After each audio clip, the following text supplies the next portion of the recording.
Welcome to the New York Times. I am Eitan Levine. As always, I am joined by my Goyish roommate, Rich. How's it going, Rich? Hey, how you guys doing today? How you doing? Are you going to eat an apple into the microphone Yeah, this entire... Oh, good. Fill out. Oh, yeah. Is that Jewish or anti-Semitic? I would say mouth sounds anti-Semitic. Real mouth sound? Wait, ASMR, Jewish or anti-Semitic? JSMR. Yeah. That's where JSMR is where I lean into you real close and I whisper, "Go back to law school.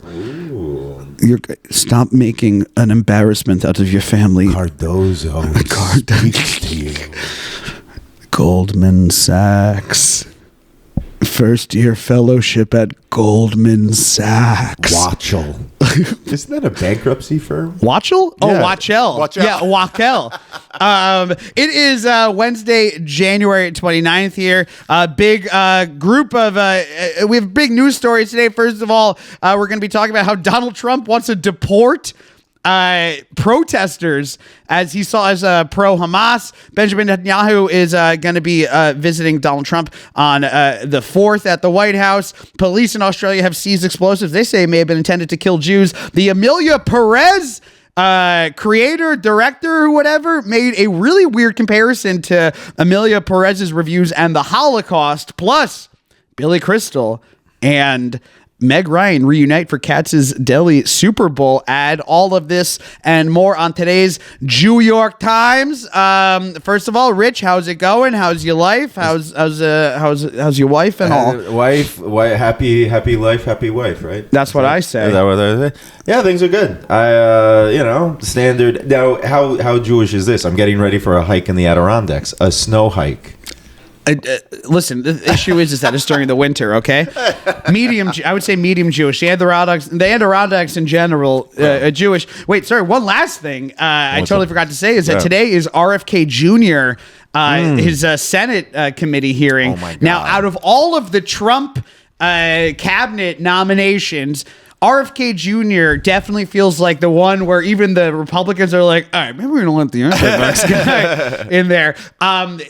Also, today, his cousin came out and said that he was a predator. Yeah. So that's the story with that. What do you think Republicans are going to care about less? The fact that he's a predator or the fact that he could very much bring about influenza part 2? I mean, if it's possible to choose neither, I don't think either will matter to them. No, why would it? What would it take? I think what would it really take? Maybe what if he coughs up blood mid committee hearing?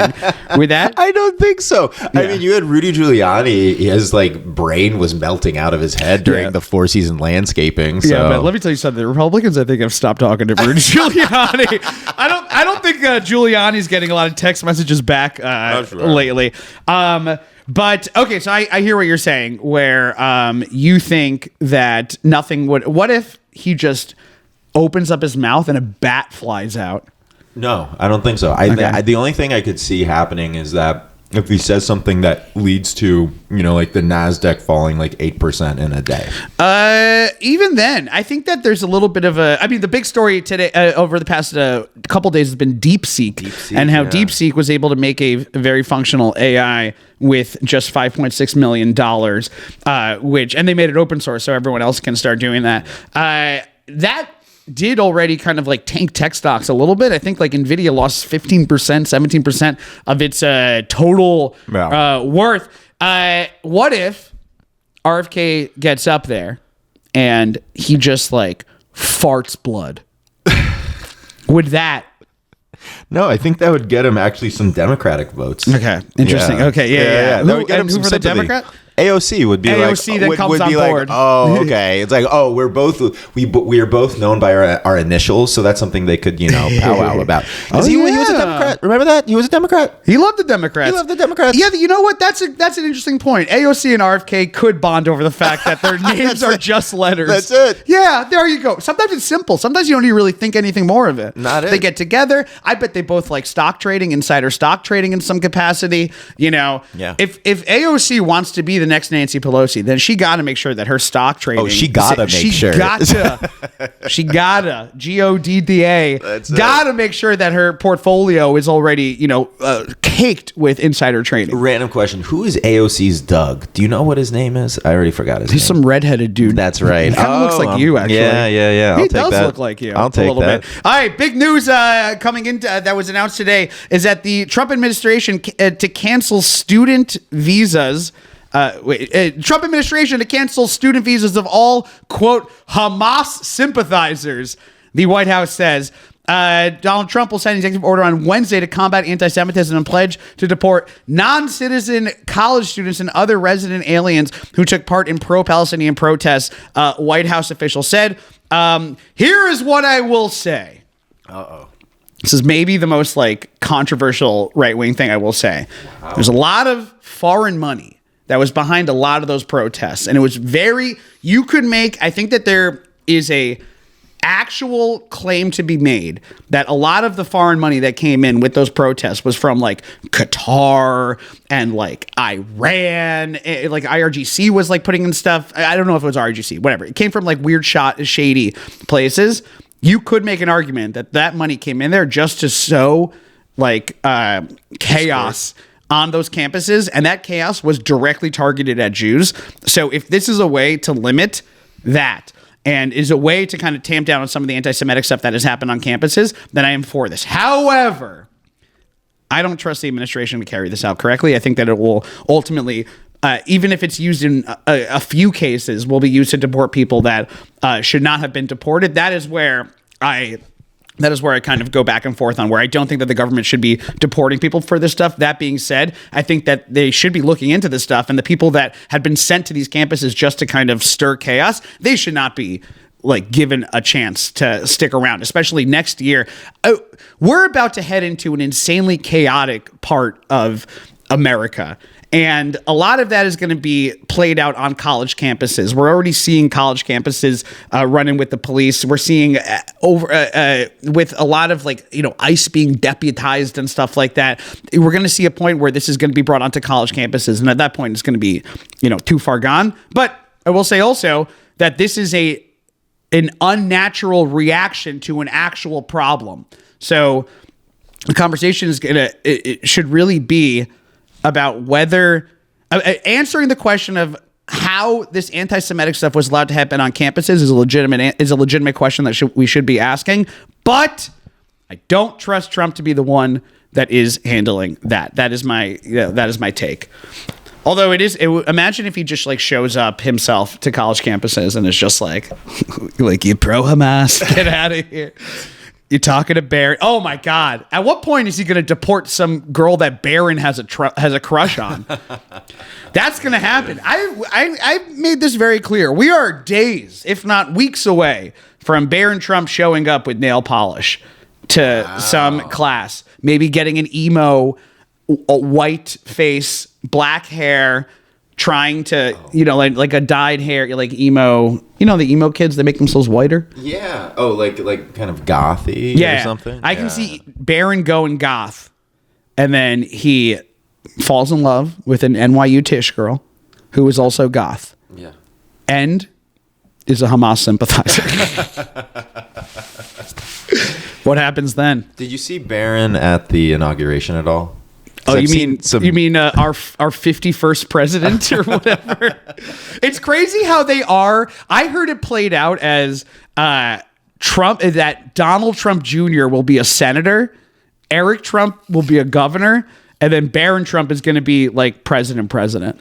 And that they're setting up a full political dynasty, which they could. I went to the inauguration a couple of weeks ago for Kalshi. They love the guy. I don't love anything as much as those guys love Donald Trump. That is a fact. If my favorite band is Sum 41, okay? I am a child. I drink Diet Peach Snapple most of my days. I eat more chicken nuggets than I would care to admit. And my favorite band is Sum 41. If they are having their last show, and it was in Anchorage, Alaska, I'm not fucking going to Anchorage, Alaska to do that. People traveled from North Dakota, Florida. We met people from Alaska who had come in just to watch the inauguration. And that is the big difference here. No one would have traveled to watch Kamala and Doug, get nominated or get in if they had won. There's a real big thing that the Democrats are going to have to figure out over time is how to deal with the fact that people love that Donald Trump supporters love Donald Trump and Democrat supporters hate the Democrats. Yeah. It's kind of step one into fascism. Fashion. Here's more of this. A fact sheet on the order said Trump would order the Justice Department to aggressively prosecute terroristic threats, arson, vandalism, and violence against American Jews. To all resident aliens who joined the pro-jihadist protests, we put you on notice. Come 2025, we will find you and we will deport you, Trump said in a fact sheet. I will also quickly cancel the student visas of all Hamas sympathizers on college campuses, which have been infested with radicalism like never before. And to be honest, out of all the executive orders, because he's gone on a big executive order spree, this is the kind of thing where he can cancel student visas. That's an easy dub for him. I also think that he's flooding the zone with so many things. This is going to be a thing where he can just easily do. No one's going to fight this. When is supposed Who would? Literally, no one wants to deal with this. And then on top of that, let's be honest. Most of the people who are intended to be targeted by this are the same people who were loudest against the Democrats during the election. These are people who tend to skew way farther left. They're more anarchist than the standard Democrats. This isn't like, Chuck Schumer or Nancy Pelosi. This is more of Che Guevara side that is supporting this stuff. They didn't exactly make any friends in the DNC. They didn't even let Palestinians speak at the DNC. So no one is going to kind of come up to bat for them at this point. And I do think there is an actual conversation to be had about foreign influence in our schools. And it's one of those things, recently it came out that COVID happened from it was probably because of a Chinese lab, right? Remember when Jon Stewart went on Colbert and he said, hey, we should probably look into the fact that it was a Chinese virus from a Chinese lab, and everyone ridiculed that guy for this. This is one of those cases where I do think that it's Islamophobic. A lot of this is going to be used for Islamophobia, but there is a legitimate question to be had about, yeah. I mean, is it possible to say that it's probably a bit on both sides in terms of foreign money coming in, in terms of larger, pro-Israel organizations as well? Yeah, but I just can't. One side was causing chaos, and then one side was giving kids a place to go and pray. If you look at just by the numbers and just by how the past year on college campuses have played out, it's never, I don't want to say never because there were cases, UCLA, there was that case of a bunch of encampments getting attacked. The encampments became a target for this stuff. It was night and day compared to what just Jewish kids and what the Hillels were facing. And the Hillels, their primary thing is just providing Jewish life on campus. They also do birthright stuff, but good fucking luck finding a Jewish organization that doesn't do birthright stuff. Also, the concept on Israel in general, fucking 90% of Jews, according to Pew, have some connection to Israel. NYU recently voted to add Zionism as a part of Jewish identity here. So if the Hillels are offering a safe place to go and be Jewish, and the other groups are just anti-Zionist groups where their entire thing is just shining a light on anti-Zionism, then one side comes from a pure Jewish part, and then one side comes from an antagonistic part. That has been, and I want to say this also, that side overwhelmingly does fine peaceful protests, but when it stopped being peaceful, and when kids started getting attacked, and when kids had to start leaving campuses, and when you have people in Colombia that were saying that they couldn't tell parents if it was safe or not to go there, that's an actual problem. And the schools have not handled this reason. And you know what the thing is? I will blame the schools more than I'll blame the government for what's happening now. The schools let all of this shit happen for years. They knew that there were tensions between the Jewish students and the the Jewish students and the anti-Israel students, or whatever you want to call them. That tension had been building for years. And instead of making these two groups talk to each other, instead of making them sit in the same room so that they would have to at least address these problems, they segregated them. They said, Jews, you don't talk to the MSA on campus, the Muslim Student Association, and then MSA, JVP, whatever, you're not talking to Hillel. So That did not work.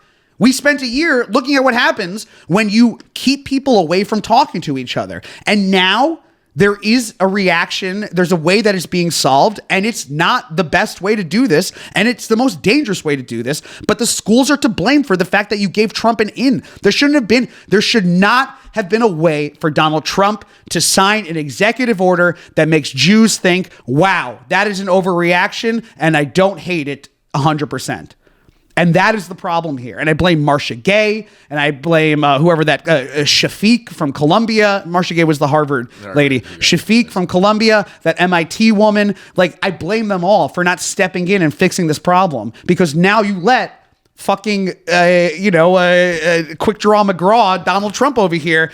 You let deport. If you thought that Obama was going to deport people, wait till Trump deports people with this. You let him handle this. And now you do not have a right to complain, because you had years to fix this problem. You didn't fix this problem. You also, to be honest, at points, Jews were ridiculed for even bringing this up. It was acted like it was crazy for them to even go online and say that they're experiencing anti-Semitism. Like, it was frowned upon, not frowned upon, but it was like laughed at almost out. And now it became such a problem that it is now being solved or not solved. It's being dealt with by people that you didn't want to deal with it. So that was Harvard's problem. If Harvard had an issue, if Harvard has a bunch of kids get their visas canceled, Harvard is to blame for that. Also, Donald Trump. You're really covering your bases here. Yeah, well, they both fucked up. You have you have the lunatic. You think that Donald Trump cares about Columbia, about Jewish students in Columbia feeling safe? No. You think that, but do I believe also that Columbia's professors care about keeping Jews and Israeli slaves on campus? No, absolutely not. They don't. And if both of these sides don't actually care, then we'll let money prevail. Speaking of money prevailing, Amelia Perez, this is a really funny story. Do you see Amelia Perez? I haven't, no. Amelia Perez, I think 13 nominations, Oscars. It's up there with, I think it's tied with the Brutalist, I want to say. Is that right? Oh, yeah. Oh, you mean the Zionist? Thank you. No, I haven't seen the Brutalist yet. Oh, well, I did. So I guess I'm more Jewish than you are. And you also saw... I saw what is it? Not a Royal Pain. A Long Walk Home? No, Jesse Eisenberg what's that one? It's presents a pain. The Holocaust. A real pain. Real pain. The Social Network. Holocaust, the Social Network. Yeah. The Real Pain? Is that what it's called? I think it's A Real Pain, right? A Real Pain is a story about Mark Zuckerberg going to visit Auschwitz, if I'm not mistaken. I didn't see it. And you know what's funny? You saw both Holocaust films this year. I did. So I'm more Jewish than you at the moment. Are you Jewish? I'm Jewish. Are you Jewish? We won't put the, we're it's fine. An inside joke that you guys don't get to hear. Amelia Perez, some sort of musical. I'm going to be honest, didn't see that either. I think I've only seen Anora and Wild Robot this year from The Offerings, and Gladiator too. But movie, Amelia Perez, haven't seen it, can't really tell you what it's about. All I know is that it is a quirky, weird musical. It was getting review bombed. And so who is Ken Jack? This was put up by someone at Barstool. Let me just get it. This is the lead actress from Amelia Perez. Okay. She tweeted this.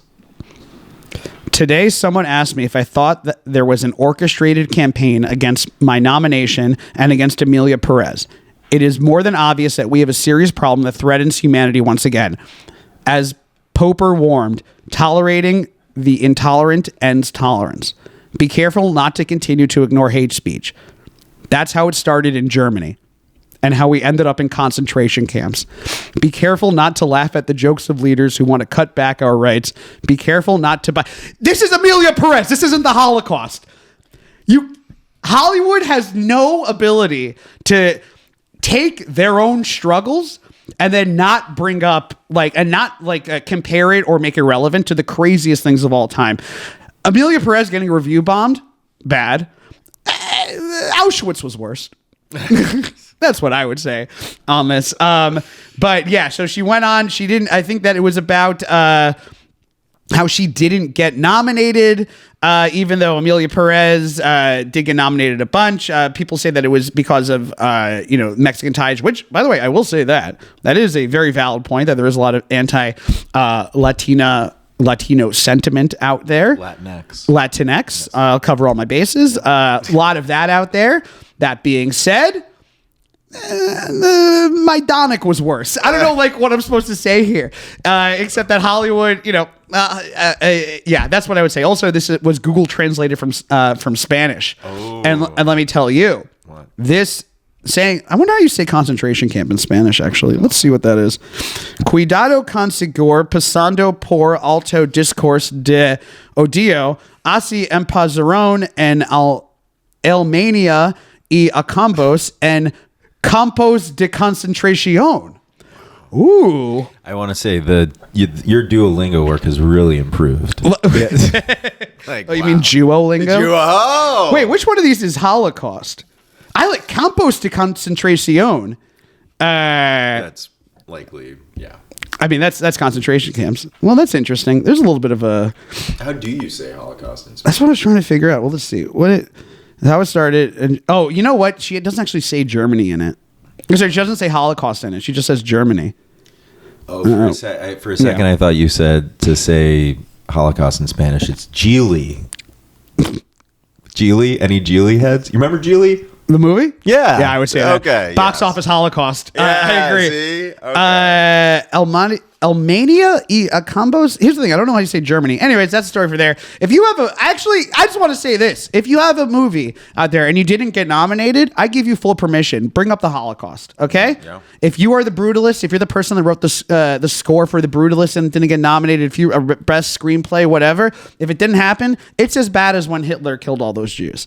I would go. If I spent can you please take this seriously? If I spent all of my year doing animation for Wild Robot, and I saw that it did not get nominated for Best Movie because it is an animated movie, and because Hollywood doesn't take animated movies seriously, to me, that is worse when all those Jews got gassed. Yeah. Yeah. It's just how it is. I would say having to operate a Google spreadsheet is basically your Treblinka. Yeah, that's right. It's a prison. It's a prison cell. It's a prison, and each one is a little cell in there. Hollywood has this right. Hollywood thinks about this logically. DocuSign, more like DocOw. DocOw sign. Wow. Oh my God! You saw the Brutalist and Real Pain, huh? Yeah, that's right. You think who do you think's gonna get more, Brutalist or the Real Pain? Oh, I mean, it looks like Culkin's probably gonna win for Real Pain. But Ooh. I mean, Brutalist is also beautifully shot, and they made it on like 8 million. They basically used what was it? DeepSeek money to make the Brutalist. That's pretty good. If I had a movie in Hollywood, I would actually brag. I would get it $70. I think I can make a movie. $70? $70. As long as if I get some favors, I could probably do it for $200. I could see you Birdman it. Yeah. Just a single shot, hour and a half. Do it on a phone. I mean, in a way, this is a version of Birdman. A lot of people actually have said that this is the Birdman of news podcasts. The New York Times is the Birdman of this. And I guess I'm the Emma Stone. Is that right? Okay. They shot all of Avatar on an iPhone 9. Yeah. What's stopping me from shooting, something, a Real Pain too? Yeah, Thor Ragnarok was on a Windows Lumia. Oh, yeah. Look at that. All right, next up, the Billy Crystal and Meg Ryan reunite at Katz's Deli for Super Bowl ad. So this is after teasing that they're going to be reunited for something. Once again, so they went to the Katz's Deli. Obviously, Katz's Deli is where Meg Ryan famously orgasmed, and then that lady said, "I'll have what she's having." So this commercial is for Hellman's and an advertisement. Here's the thing, though. I need to make this very effing clear. Yeah. There's no mayo on a pastrami sandwich. What the fucking anti-Semitic bullshit is this? They're doing an advertisement for mayo at Katz's. You don't get mayo at Katz's. You might as well get mayo at a Cinnabon. It doesn't fit there. Mustard, ketchup, Thousand Island dressing. Now, if it was Hellman's presents Thousand Island dressing, we can have that conversation. Yeah. I'll have it. Yeah. I'll humor it. Mm-hmm. Okay? But to do this shits on my legacy. Yeah. Hellman's dropped a 20-second trailer for the spot, which shows a long-suffering Katz's waitress reading back a particularly persnickety order. 1 turkey on rye, but it is only fresh. If it's not fresh, then I want white bread, and then it's toasted. The waitress says 2 whole lettuce leaves, paper-thin tomatoes, 1 sour pickle sliced, so every bite a little bit of pickle, some Hellman's mayo. On the side, says an off-screen voice, presumably Ryan. Meg Ryan, channeling her Sally Albright role. This was written by a non-Jew. There's no way that a Jew would have approved this. And for them to do it in Katz's, I think is disgusting. Yeah, and when I think of Mayo, I think of that as like so white. Yeah, but it's very, white very in white. a very non-Jewish Why way. are they not doing deli mustard in It's here? puritanical. It's puritanical. This is know. what the evangelicals wanted. Thank you, This is yeah. what Martin Luther Yeah. and the church did. That's it. And all that stuff. 1595 theses on the door. This is covered in covered in theses. Mayo. covered in 95 theses. Oh my god. That sandwich might as well be covered in theses. Whoa. Okay, that's what I said there. Yeah, no. To me, this was sloppy. I want to see an actual. I want to see like a fucking. If you're gonna shoot a commercial in Katz's, which famously just shot their first commercial with that New York Nico guy, that was a good commercial. You know why? Why? No Hellmans. Oh. No Hellmans. Wow. This is actually when they're doing this Heil, man. That's what I feel like is happening to me when I see who puts mayo on a pastrami sandwich. That's competing. It's competing umamis. It's a thick, briny taste out of the pastrami. There's a salty brine out of the pastrami, and then the mayo. That's a mushy salt that you're adding. There's a deeper, like mush, like a viscousy, mushy salt. That's not what pastrami needs. Turkey, I get. But who is going to Katz's and ordering the turkey? How do you think Hellman's got into this? Were they just being opportunistic? Were they trying to be cool in this Gen Z TikTokification of an environment? Like what? Yeah. What is the conspiracy? Yeah, I think behind that this? This is what happens when you feed. This is someone put 10,000 hours of Judaism into an algorithm, and it shit out this. Chat GPT. I'm gonna make a Chat GPT where everyone can come into Chat GPT, and if you have an advertisement, if you have something that you got to like do that has to be Jewish, but you're not Jewish, you come to Chat GPT. Chat GPT. It's Chat GPT. You come to Chat GPT, and then I will make it more Jewish, or my AI is going to make it Jewish. Okay, I'm going to figure out a way to give a computer a bris, and then we'll go from there. What would you snip off? Oh, the fucking USB. Yeah. Hey, Jewish. All right. Next up, Jewish nonprofits say Trump's federal funding freeze would threaten social services and security programs. Now, over the past couple of days, Trump's been fucking going crazy, man. It's been very funny to watch from an anarchistic standpoint. George Carlin-esque. Yeah, because everyone knows me at this point. I voted for Kamala. I didn't think she was ever going to win. I think that my Goyish roommate Rich over here, we spent a lot of time just in this living room where we're shooting this before the election, just commenting on how bad the campaign was running. She could have got on Rogan. How do you not go on Rogan? Not going on Rogan is just like having a Hellman's commercial shot in Katz's. While at the same time having your movie not taken in by the foreign press, or that's Golden Globes, but that's right. It's all concentration. I'm the Jimmy Baldani. Oh my god, of that. That's Jesus. I'm not even going to get into that. But anyways, he came into office. He's just been signing executive order after executive order. Now, to be honest, a lot of them are kind of hitting the wall. Some of them have been actually happening. Deportations happening. Okay, it's kind of crazy. If you're Guatemalan, you're fucked right now. I don't know who they're submitting, who they're sending out, but if you're a Guatemalan or a pro-Hamas college student, you're kind of fucked right now. But one of the executive orders that Donald Trump randomly just dropped yesterday was freezing all forms of federal funding. Now, I'm not gonna even begin to try and explain how big of a wrench this is into just society, but it feels stupid to say this, but federal funding is important.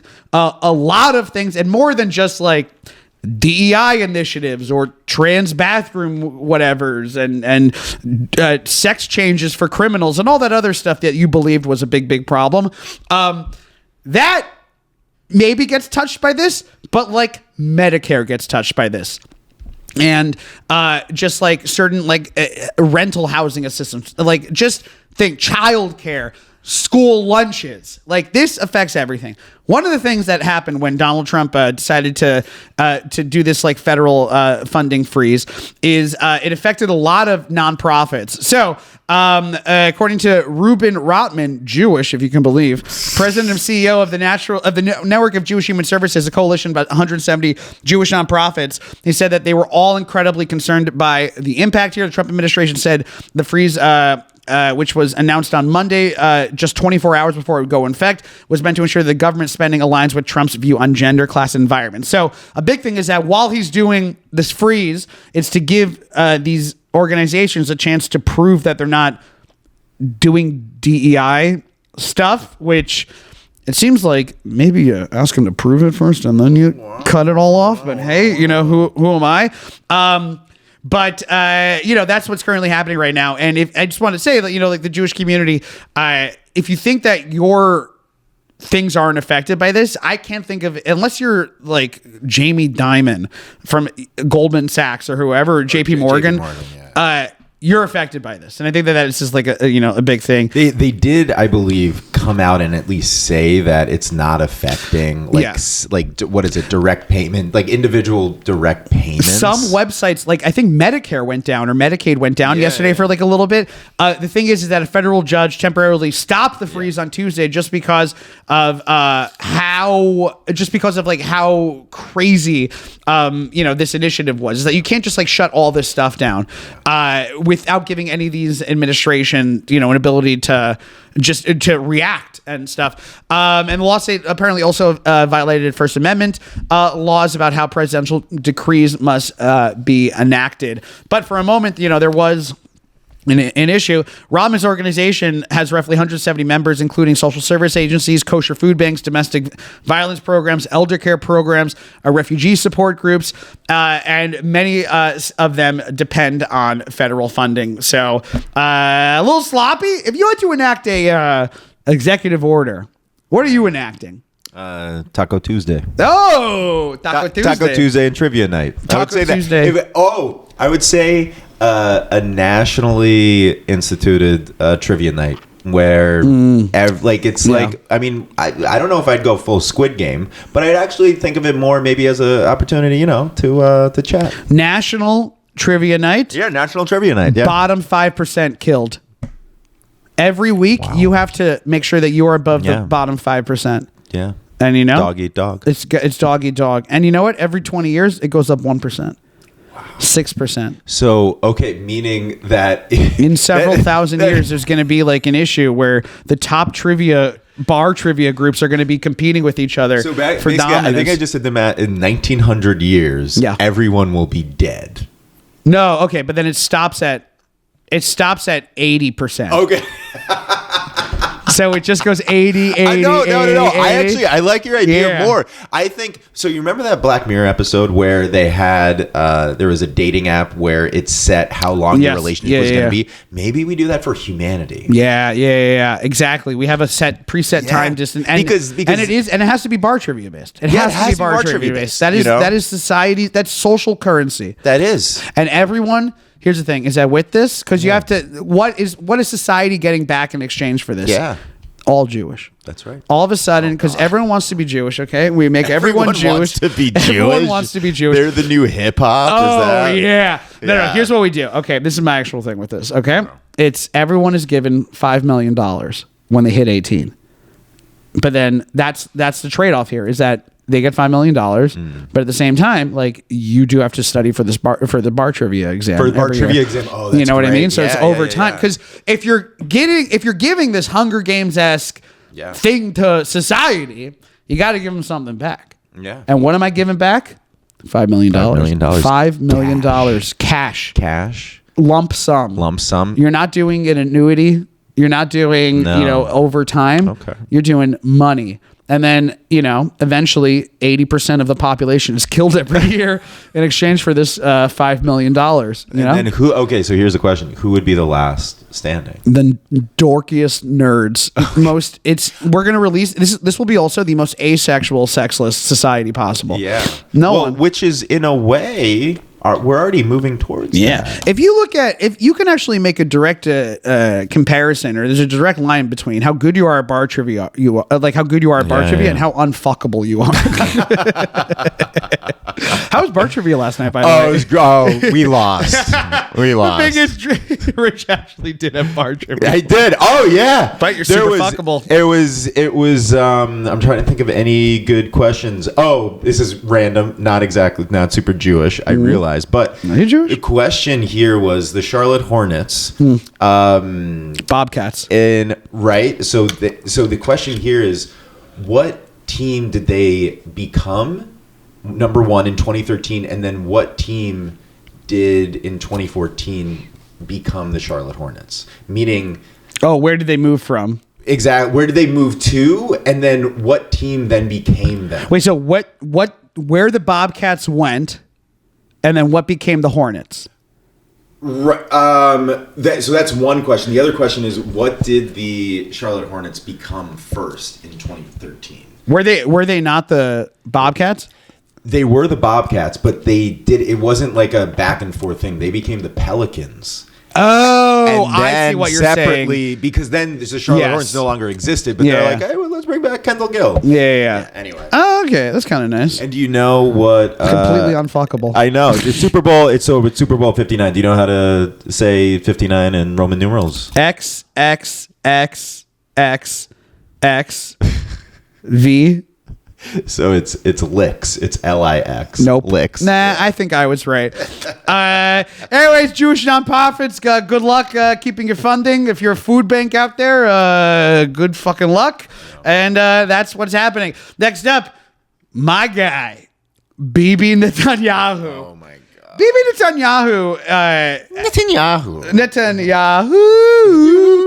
Bibi Netanyahu is... One second. My cord got tangled up around my leg over here. Look at that. Yeah. Oh, boy. That's how the hot dog is made. Bibi Netanyahu is going to be meeting with Donald Trump at the White House on February 4th. The visit will make the Israeli Prime Minister the first foreign leader to be invited to Trump's residence since he took office. Here's the thing about Bibi Netanyahu. Now, Trump really values loyalty. If you look at his, like Steve Miller, for instance, that guy, right? He's been with him since day one.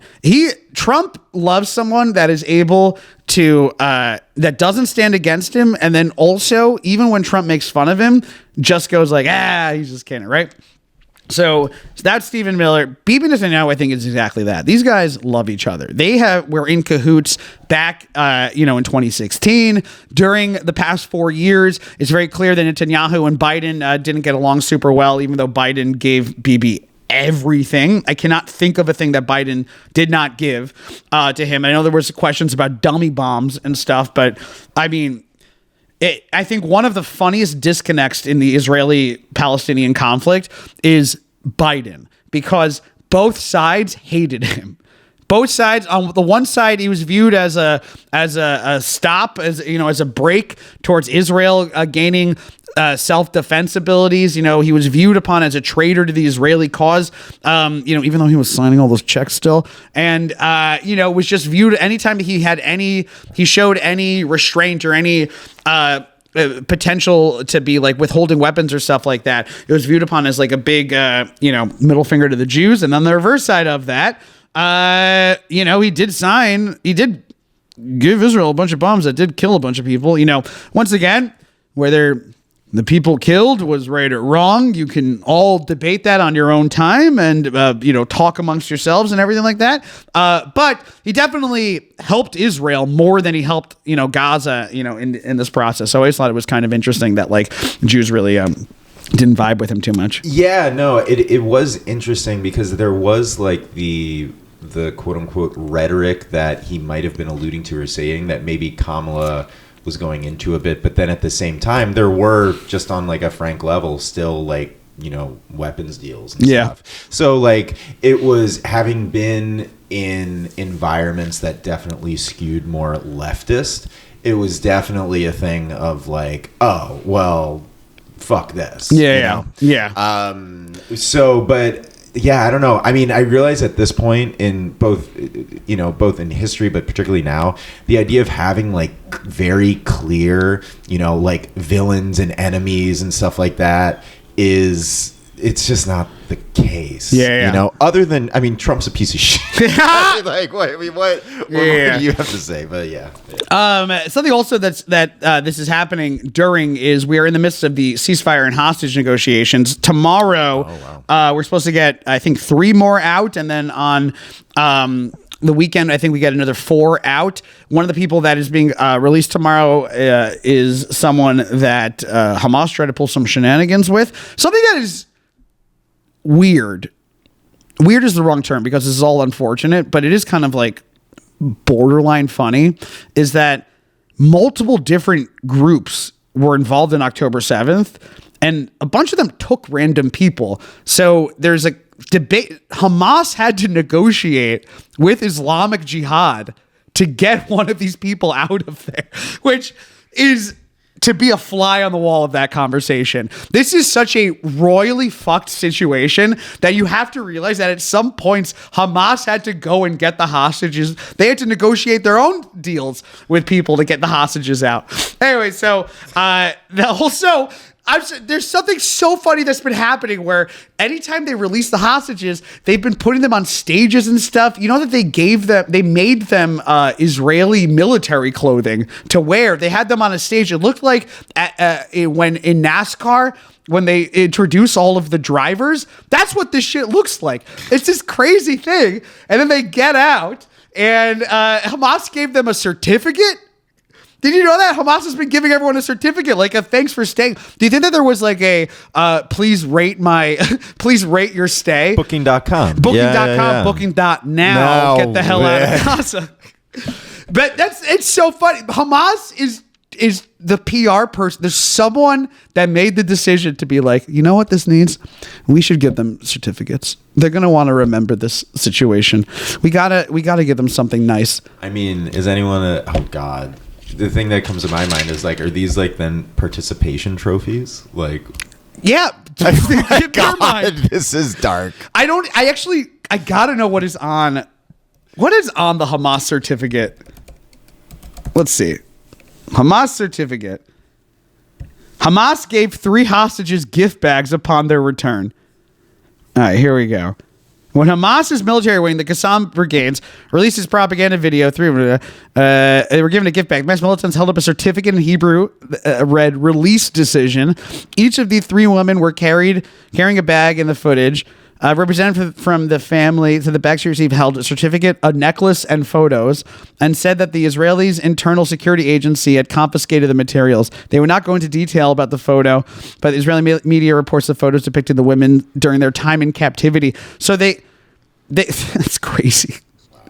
They gave them pictures of them as a to-go gift. Like, hey, remember the fun time that you had here? It's like when you go on Splash Mountain. They gave you the same thing. What I don't fully understand also is that a lot of the rhetoric around their release from like anti-Israel places has been about how much they enjoyed it in the tunnels. And that is the worst people in the world are sharing these theories about how much people liked it being taken hostage by Hamas. Hot take. They didn't like it down there. It wasn't exactly the 4 fucking seasons. Okay. You were getting held by Hamas. Being abused by hey, they liked it. Look, they came out of their face. They got makeup. They got this beautiful green military jacket that is a replica jacket, a movie worn. Do you think they got it on ebbetsfield.com? Timu, that Timu Israeli military jacket that they got there. T-Public, yeah. T-Public. Timu. Yeah, Redbubble. Yeah. But yeah, anyways, that's congratulations for them getting out. And the last thing that I have to bring up, police in Australia seize explosives, they say, may have been intended to kill Jews. Oh, God. Do you think that the way that they say Jews in Australia is Jors? Yeah. Oh, my God. Just G-A-O-R-S-E. Like Norse, but Jors? Or Jors? I saw one meme recently that it was like someone saying like, I just saw Nosferatu in an Australian accent. And it was like, I just saw Nosferatu. And it's basically, that's the heart of it. To go like full Aussie like that, you just have to summon like a Rottweiler looking for Alpo. I just saw Nosferatu. Because then you get in like kind of this weird resonant like cyclical positive feedback loop that you never come out of. I don't want to ever be out of there. I like to think that what's his name, Jeff? This economy. Robert Corbin? No, Jeff Corden. Who's that guy? Jeff Probst? Wow. Wait, where has James Corden gone? Yeah. Whoa. Wait. Yeah, He's disappeared completely after his show. Well, yeah. I mean, the whole Balthasar and just how he's a prick. Yeah, but he survived that like a little bit. But I guess afterwards, like no one wanted to hang with it. Wow. Yeah. God. Yeah. He really isn't doing anything nowadays. That guy fell off. You know what it is? What? I heard that he was planning on using explosives against Jews in Australia. Ooh. You heard that here first. Nice segue back. Police in Australia say they have seized explosives they believe were intended for a plot to target Jors. The explosives material we're going to need a bigger bar. This is what they get for eating our baby. Dingoes ate our baby, and the Jews used the blood for the monster. No. You call that a jar? This is a jar. This would strike the terror into the community, particularly the Jewish community, and it must be met with the full resources of the government, says the New South Wales Premier Chris Minns. They found a van full of explosives and material containing details about Jewish institutions. And it was a camper van in the suburb of Sydney. Police disclosed the find on Thursday amid rumors and arrests of a steady drumbeat of disquieting anti-Semitic incidents in the country. Arrests related to the operation were initially made by members of Strike Force Pearl. Wow. Now, let me just say, that is a terrible name for a strike force. No. Strike Force Pearl, a police task force launched last month to combat anti-Semitic violence in Sydney. Wait a second. The name of this police task force that was launched last month to combat anti-Semitic violence in Sydney is Strike Force Pearl? Yeah. That's a terrible... Is it named after the only old Jew they knew in Sydney? I would call it Strike Force Miriam Goldblatt the Zichron Livracha. Strike Force Menachem Yerushalmi Lippenthal Zichron Livracha is what I would call the Strike Force. Rav Soloveitchik's army of gun-toting Jews is what I would call it. In recent weeks, local Jews have contended with almost nightly incidents, including graffiti, arson, and harassment. Fire accompanied by anti-Israel graffiti at a childcare center in the Jewish neighborhood earlier this month stirred particular unease, as did a fire set outside the former home of Alex Rivkin, the CEO of the Executive Council of Australian Jewry. Anyways, that's crazy. Well, the Australians, why are you guys hating the Jews down there? What did we do to you? We haven't done anything to the Australians. You guys just got there. We only recently got there. Okay. So could you imagine, because you know how the toilet allegedly goes in the other direction? Do you think that's what's driving them crazy? I think and then they're going to like... They go to New York and they see, oh my God, the toilet bowl is flushing the wrong way. Yeah. The Jews are doing this. What else are they hiding? Well, I was thinking potentially that, maybe Jews in Australia are going to the concierge and being like, what's going on with the toilet? You know what the thing is? Jews, we're known for going to the concierge. Anyways, that has been the Jew York Times. all the news that's fit the schwitz is what we've been saying. Although Mikey's not doing this anymore just because of timing and everything like that. But tune in. We're going to probably do these once a week, and follow along, like, subscribe, give us that 5-star of David review. You know what I'm saying? All right, bye-bye. Barstool.